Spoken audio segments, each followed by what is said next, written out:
GST में credit note issue कब करते हैं?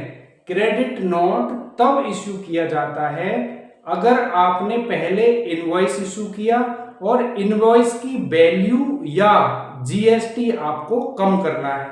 तो इसमें कुछ केसेस आते हैं जिनकी चर्चा हम करेंगे। देखिए, सेल्स रिटर्न के केस में अगर कस्टमर ने आपको गुड्स वापस कर दिए, इनवॉइस की वैल्यू कम करने के लिए आप क्रेडिट नोट इश्यू कर सकते हैं।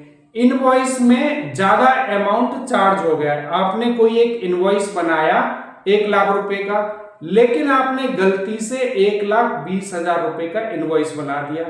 एक्स्ट्रा 20,000 रुपए को एडजस्ट करने के लिए आप क्रेडिट नोट इश्यू कर सकते हैं।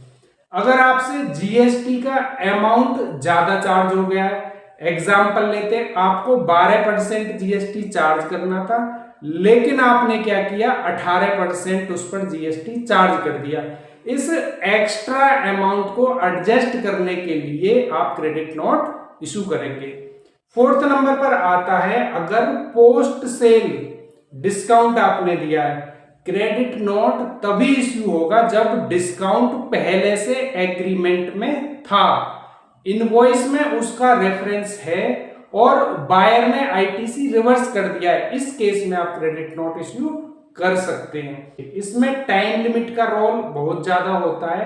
क्रेडिट नोट आप कभी भी इश्यू कर सकते हो, लेकिन जीएसटी लायबिलिटी कम करने के लिए यानी कि एडजस्ट करने के लिए आपको 30 नवंबर नेक्स्ट फाइनेंशियल ईयर तक या एनुअल रिटर्न फाइल करने से पहले, जो भी दोनों में पहले हो, तब क्रेडिट नोट इश्यू करना पड़ेगा।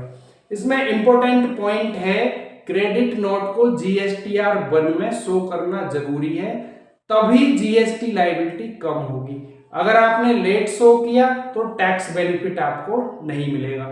जहां इनवॉइस या जीएसटी ज्यादा लग गया हो, वहां पर क्रेडिट नोट से उसको करेक्ट किया जा सकता है।